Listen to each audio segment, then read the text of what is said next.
Hello team, and welcome to today's video where I'm going to be sharing with you how to create a professional resume template like the one you see here using PowerPoint. The primary topic of this video will be formatting your resume. However, throughout the video, I'll also cover some basic resume tips. And if you'd like, you can find this template and others on my website linked in the description.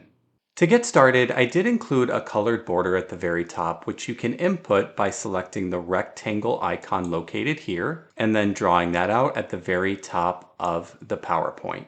You can fill this in with any color you'd like, but for my example, I used dark blue, and we now have our border. In the middle, you do want to draw out a text box where you can include your name in all capital letters. Once that's been included, insert another text box with your current title right underneath. And as a best practice, you'll notice as the font I used Arial, but there's other appropriate fonts as well, such as Times New Roman. To create a border between our name and the remainder of the resume, you can highlight the blue box by clicking it. You create it at the top and select Ctrl+D on the keyboard in order to create a duplicate shape and drag that underneath your name. However, for this box, we'll use a light gray fill and we'll remove the outline.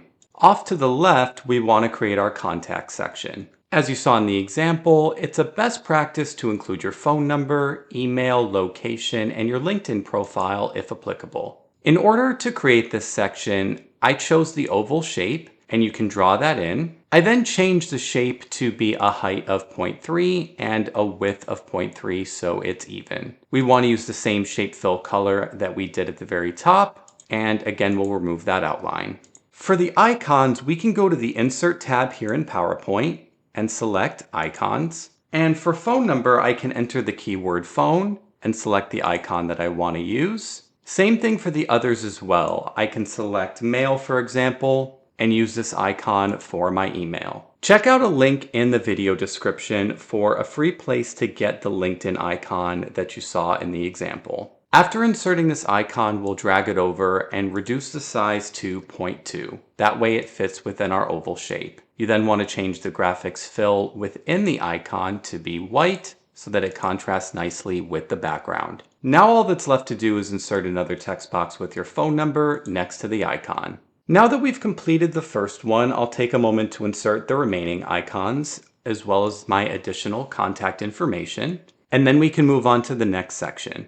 Off to the right, insert a title for your summary statement, which is where you'll provide a brief overview of your career and expertise. In order to make this level with the phone number text box, what you can do is select both by holding down the Control key and clicking the phone number text box as well. Then go to Shape Format at the top, select Align, and then Align Top. And now you'll see both are even near the top of the page.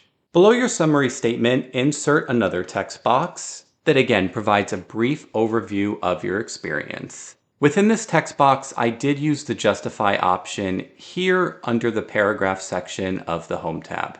To create some separation between each of our sections within the resume, we can click the line icon located here and click and drag the line evenly across the page. We then want to give the shape outline for this line a dark gray color, and we can also create a dashed look by selecting this option. I can now do the same thing on the right side underneath our summary. The rest of the resume template is pretty straightforward, utilizing the tools we've already established. You can see on the right side I've entered a section for experience, where I list not only my title but the company that I worked for, as well as the location and the time frame I worked for that company. Below that, you want to place a brief job description for that role, and then list bullet points for your accomplishments while you held that position. You can see below that I've also entered another position that's relevant for the job I'm applying for, and this also covers about 10 years of my work history. On the left side, I've entered in my education as well as any skills that are relevant to this position. As a pro tip, whenever you're crafting a resume for a position, you want to make sure that you use keywords or key phrases that match the description for the role you're seeking, as well as tailor your experience and your accomplishments for the key competencies of that role. As a final pro tip, take note that you can add in hyperlinks to your resume template. For example, if I want to add a hyperlink to my LinkedIn profile, I can click the LinkedIn box, click the link option on the Insert tab, and enter in a hyperlink for my LinkedIn profile. After clicking OK, you'll see that upon hovering over it or holding down the Control key, I can go to my LinkedIn profile. But also, once I create a PDF document out of my resume, all the recruiter would have to do is simply hover over that section and you'll see my cursor changes so that it can be clicked upon. And team, there you have it. Here's how you can create a modern and professional resume template using PowerPoint. I hope you enjoyed these tips today. Please like, subscribe to the channel for future videos, and leave comments about additional tips you'd like to see covered.